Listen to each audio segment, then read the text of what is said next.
Welcome back, guys.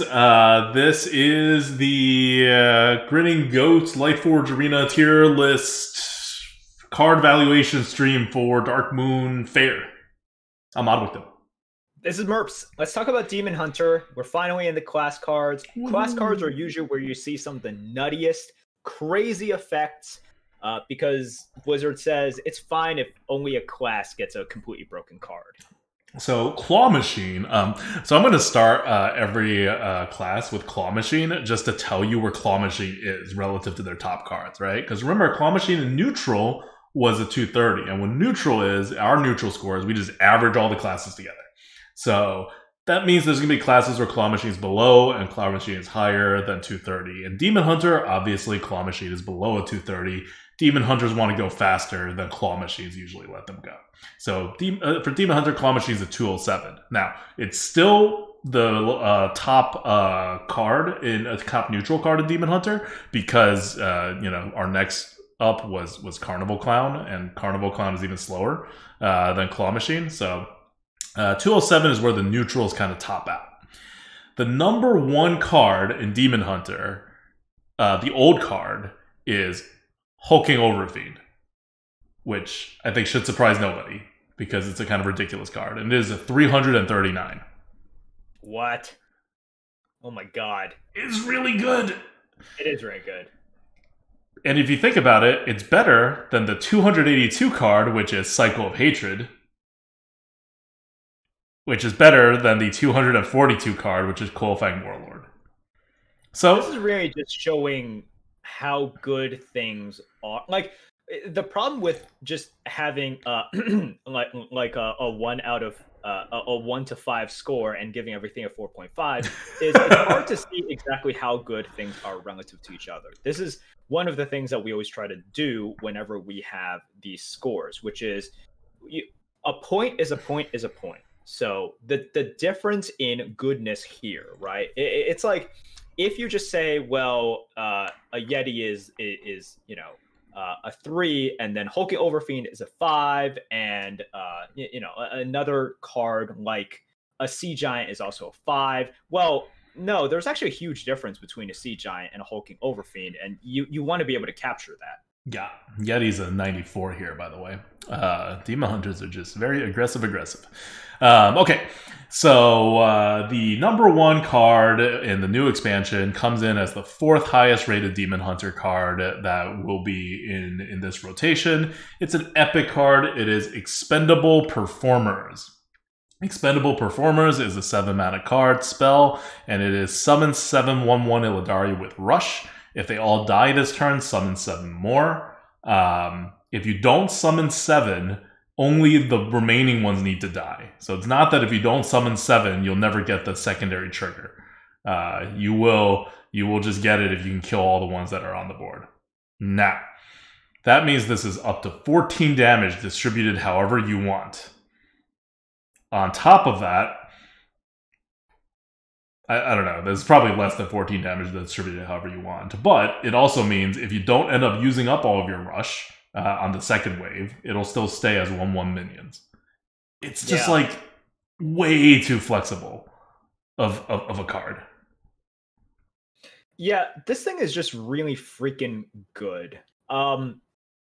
And you're going to have interesting scenarios where on the first wave, maybe you don't want to summon that much so that you can guarantee the second wave. Like, you play it such that, and then you start trading so that after you make the trades, you have a full board of performers. Once again, it's just a really cool card, number one. That number two is exceedingly powerful, and you are always able to get the correct amount of damage. It's exactly the thing you want for 7 mana.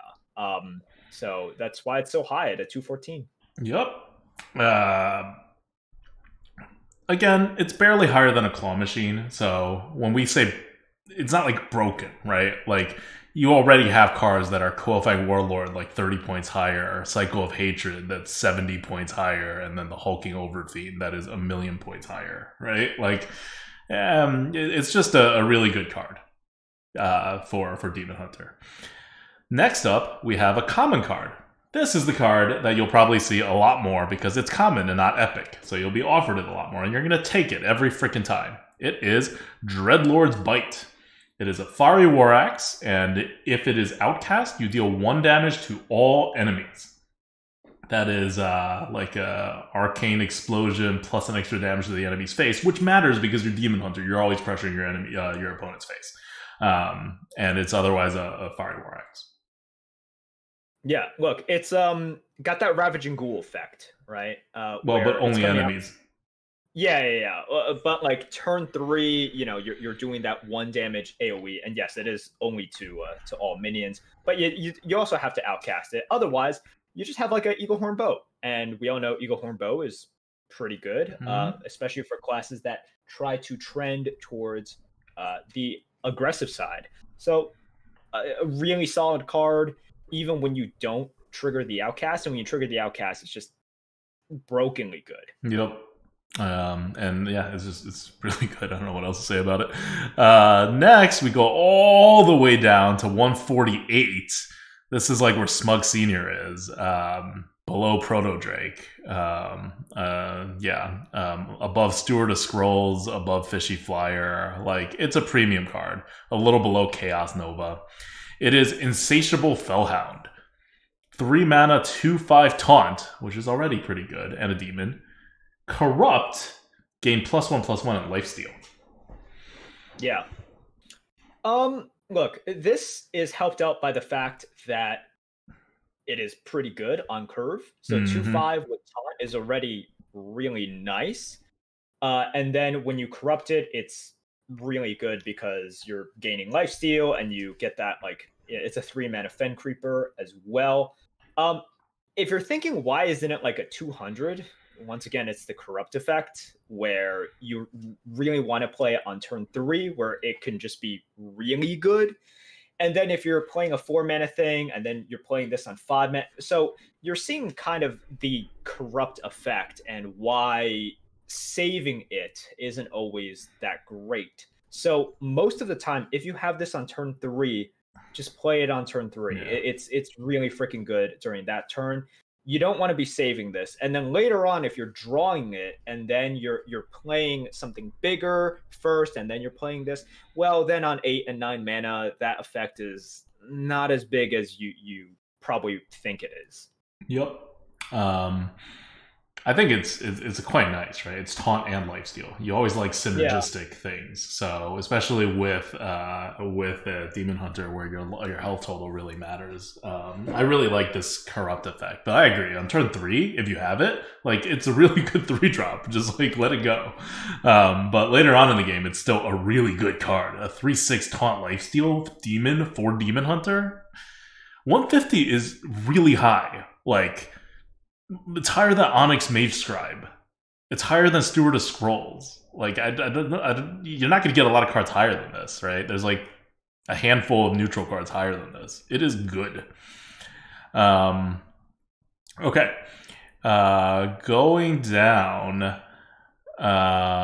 Someone asked how it compares to Ash Tongue Battlelord. Ash Tongue Battlelord is 155. So this is a little bit worse than Ash Tongue Battlelord, but very similar, right? Taunt, lifesteal. But again, the corruption effect, it's not as good as not having the corruption effect. And just like getting it. All right. Next up is Stilt Stepper at 141, basically the same score. It is a 3 mana 4/1 with Battle Cry. Draw a card. If you play it this turn, give your hero +4 attack this turn. So it could be 3 mana, draw a card, summon a 4/1, and gain 4 attack. It is at worst a 3 mana, draw a card, 4/1. Pretty freaking good. Very complicated. Yeah, it is. So once again, Blizzard is rewarding you for not playing this. It's like a alternate corrupt effect, where the longer you go not playing it, and the better it is. Because the longer you go not playing this, the more likely it is that the card that you draw, you can play that turn. And once you play it, it gives a really good effect. So it's just like Corrupt 2.0, effectively. And even if you don't corrupt it, still really good. 3 mana for a 4/1 draw a card. You'll take that any day. So 141. All right, next 133. This is where we have like Bone Chewer, Brawler, and Fishy Flyer. It is a renowned performer. 4 mana, 3/3 rush, Death Rattle, summon 2/1/1 assistance with taunt. Not much to say about this. I think people will be a little bit surprised at how high we have this. Maybe people will look at this and be like, well, I don't see how it's 133 good. First of all, 133 isn't like super duper high, but it's higher than overconfident orc. Yeah, like by 3 points. Targeted damage is good. People also always discount 1/1s. Oh, 1/1 taunts are so annoying. 1/1 taunts are really annoying, like really, really annoying. And 1/1 taunts can be game-winningly annoying sometimes. So this is one of those cards where some people look at it and they're like, well, yeah, like, it's just a 3/3 and then it's only double 1/1 taunts. If you play in the arena, you know how annoying 1/1 taunts are. So that's where it gets its like score from. Yep. All right, next up, 127, 2 mana card. This is where Armani Berserker is. It is a 2 mana, 2/3 redeemed pariah. After you play an outcast card, gain +1/+1. There are a lot of outcast cards. They're usually good. You'll play them, but that's a synergy, and this has to be on the board. Yeah, it's fine. But there are outcast cards, and the thing with that the algorithm takes into effect is if you have an outcast card that is outcasted, you probably want to play it. So that playability is high. Getting your outcast cards to the sides is not exactly easy, but once it's there, you probably want to play it because it's that good. Oh, wait, hold on. This only plays it if the outcast triggers? It's not just a card with outcast? No. Sorry. Like this is well, yeah, because that's how you get the outcast effect, right? Oh, it's not just that card has outcast in it. Okay, so this will be lower. The algorithm is just counting all cards with the word outcast in it, an outcast card. Oh, okay. So we need to like build in the percent chance the outcast card is played as an outcast. It is just outcast cards? No, I thought you had to trigger the outcast. Okay, so we are unsure about this. And Twitch chat right now is also unsure about whether it needs to trigger. Well, right now this score is if it does not need to trigger. Okay. We'll change it, once we figure out once like the game comes out, I guess, and then people are actually playing with it. I mean, there should be an answer already. People play it early, right? Like, huh? People are saying you don't have to trigger it. So, okay, same as combo card. Yeah, okay, so then this is right. Yeah, so you don't have to trigger it. But yeah, okay. Glad we cleared that up. Moving on, Relentless Pursuit is 3 mana. It is a 123. It is a common card. 3 mana, give your hero +4 attack and immune this turn. So normally 3 mana give +4 attack, or even just like a Shadow Bolt is not this high. This is this high because being immune this turn for Demon Hunter can actually be more than just not taking damage from this 4 damage. You may have a weapon, your hero power adds another attack. Like, the immunity matters a little bit. The immunity matters a lot, and health is really important for Demon Hunters. So this heal, effective heal can go a long way. So it's solid. It's really good for what Demon Hunter is trying to do, which is use their hero power and use their face a ton. Yep. Next up is an epic card, Fellsteel Executioner at 121. It's a 3 mana card. Remember, this is similar to where Relentless Pursuit is at. And it is a 3 mana 4/3 elemental, so nice on curve. Corrupt, become a weapon. This is a card we talked a little bit about during the break, and it's one in which when I first saw it, and even like a few minutes ago, I was like, okay, this card is busted, right? Like this card is actually busted. This is just one of the best cards. But the problem is, once again, sneaky, right? Blizzard is very sneaky about how good they've made these cards and how good they make you think cards are. So are you keeping this in your mulligan? If yes, then you're not playing this on 3. So you're playing something. So you're waiting until like turn 5 as in the first opportunity Well, to no, if you're play it. keeping it on your mulligan, you're probably just playing it on 3. Yeah, that's the thing. So look, if you're keeping your mulligan, you're playing it on 3. And if you're not, which means it's a 3-mana 4/3 elemental, which doesn't matter for Demon Hunter really.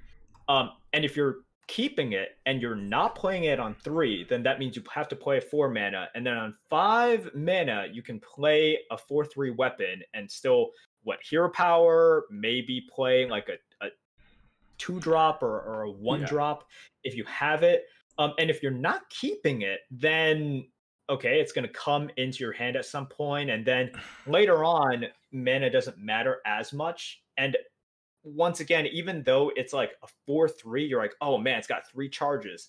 That 3rd charge is so far away that in some games it'll matter, in a lot of games it won't. Or the effect is so far off that who knows what's going to happen in the your health pool. Like, your health pool, are you really Yeah. taking, like, let's say you deal 4 damage, you take 4. Are you really going to take 12 damage to your face on top of what your hero power is doing? Like, Yeah. it's rough. Like, a 4/3 weapon for Demon Hunter is going to go face a lot of times. And if you guys are wondering, Injured Blade Master in Demon Hunter is a 98. So this is getting like more than 20 points for the corrupt effect. That's quite significant. But it is not busted when it becomes a weapon, because this is Demon Hunter and you have to play it off curve. Like, once you move a weapon off curve, it loses a lot of its value when it comes to a board control tool. I think this is one of those like kind of tricky cards that people will think it's kind of busted, but in reality, it's going to be a little harder to use than you think. Indeed. Okay. All right. Going down next, another 3-mana card, 118, basically the same amount. It is Aerobatics, 3 mana, draw 2 cards. If you play both Acrobatics, draw 2 cards, so an Arcane Intellect. If you play both this turn, draw 2 more. All right. I don't know. This is not, I don't know. There's not much to say here. Like, you gotta wait till the very end before you can play it. If you want a chance to, actually play those 2 cards, then you actually have to play those 2 cards, whether they're appropriate or not. It's just really hard to draw the 2 more cards, although it's doable. And otherwise, it's an Arcane Intellect, which isn't bad. Yep. It's fine. Look, it is what it is, right? Arcane Intellect with a slight upside, because actually it's not like you draw like small cards a lot in Demon Hunter. You have like a decent amount of small cards, so it's possible. And it's just corrupt 2.0. We see this with Stilt Stepper, we see this with Acrobatics. This is just another corrupt mechanic, like where they're rewarding you for not playing a card, and you don't get an automatic trigger as you do with corrupt, but you can increase your percentages of being able to trigger the secondary effect with Stilt Stepper and with Acrobatics by just holding on to it. Yep. Next up, they're basically the same. 115 is Bladed Lady. 115 for Bladed Lady. Bladed Lady is a 6-mana 6/6 rush, but it costs only 1 mana if your hero has 6 or more attack. It's going to take some kind of combo for your hero to have 6 or more attack, so it's not going to happen that frequently in the arena. It's getting very little value from that ability, but a 6-mana 6/6 rush is still pretty good. Yeah, even if you don't trigger it, which you're not going to trigger it a lot, all right? But yes, a 6-mana 6/6 rush is pretty decent. And it's also a demon, which has some synergies with Demon Hunter. So 115, it's okay. It's pretty decent. Remember, Yeti is like a 94 in Demon Hunter. So this is like 20 points above a Yeti. Yeah, it's good. It's actually good. Next up, common card, Line Hopper, 3 mana 3/4. Your outcast cards cost 1 less. How much is a 3 mana 3/4 normally? Let's see where Elec is. A 107. So this is only getting 5 points for this ability. Does that feel low? Right. We could tell ZD Man to look at it. Yeah, I don't know about that. I mean, I don't know exactly how many outcast cards you're expected to have, so maybe it feels a little bit low. I don't know. I don't really care for this card in particular. But yeah, it does feel a little bit low. Okay. I mean, maybe it'll go up a bit. We'll look at it. Maybe there's like some kind of like input error or we're not counting outcast cards correctly or something. Sure. Mm. But yeah, but I mean, it's pretty basic card. Next up is Fellscream Blast, another common Demon Hunter cards. Remember, Demon Hunters are still getting extra cards compared to other classes, so that's why there's so many. It's a 1 mana card. It's 109. This is in Demon Hunter. It's where like Rusty Raider is at. Fellscream Blast, 1 mana, lifesteal. Deal 1 damage to a minion and its neighbors. It's shooting stars, but with lifesteal. You like lifesteal as Demon Hunter, Mm-hmm. so we've seen this effect before, and it's good. The problem with Demon Hunters is you don't want to load up on too many small cards, which is always a problem with Demon Hunter. Like too many small cards, and then too many small cards, too many huge cards, like huge big cards, and like so you run the issue of either running out of cards or having all these big cards clog up your hand. Yep. That's always been a problem with Demon Hunter, but this is nice. Yeah. And like remember, Yeti's a 94 in Demon Hunter. Like Demon Hunters just have so many good cards that it like pushes Yeti down. So a 109 in Demon Hunter is probably like a 120 in any other class. All right, next up, Throw Glaive, 106. This is a 1 mana card, rare, deal 2 damage to a minion. If it dies, add a temporary copy of this card to your hand. So you can chain Throw Glaive as many targets as you want, but they all need to die. Which means realistically, you're probably not getting that much in a chain. But it's still, you know, like a 1 mana deal 2 damage card is not bad. So this gets a significant bonus on top of even that. Yeah, it's pretty good. You can think of a lot of situations where it's amazing, but those aren't going to be the situations too often. And you can't go face with this, so that is not fantastic. And there's just a lot of small removals for Demon Hunter. So remember the fact that like there's just so many small removals for Demon Hunter that it kind of takes away the goodness of Throw Glaive a little bit. Mm-hmm.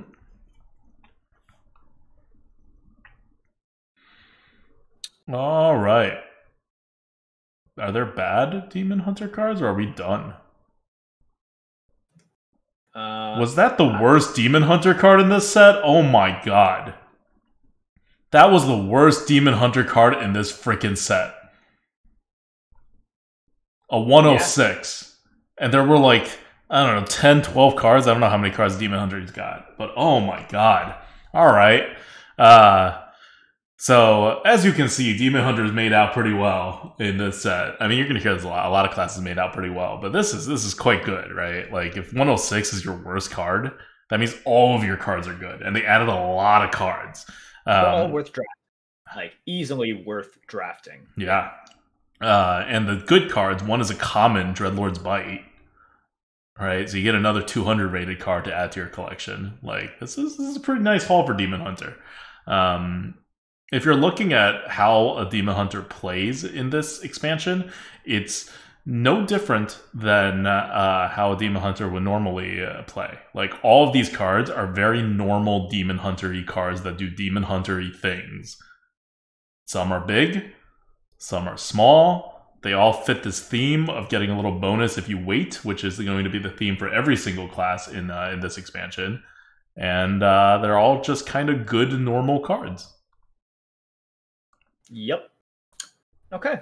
That's pretty much it for Demon Hunter. Once again, we're saving all the legendaries for the end, like all the legendaries. So we're just going to be talking about the cards that we talked about, the commons, rares, and epics. That's it for this video, right? Yep. That's it for this video and Demon Hunter. We will do Druid next. We're gonna just keep going down. So we're not covering legendaries until the very end. The very last, we took all the legendaries and we moved that video to the very end of the podcast / stream / VOD series. So if you're wondering why we're not going for legendaries the way we normally do within the class, we're saving it all for one giant video in the end. Yeah, and you want to give some shout outs to Sure. Let's thank our Patreons again. Thank you for giving us that cash money every single month. Nordoge, Joel T, RV Night Train, Chang Yin, Eric L, Aaron LS, Dan F, Doug A, Feldingox, Jordan W, Karova, Math and Carnage, Torjado, Larissa H, 4P, and Brand New. Thank you guys so much.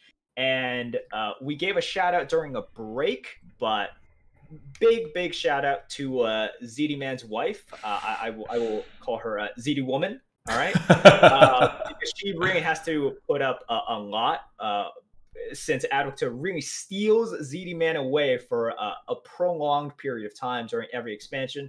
So once again, thank you so much to ZD Man's wife.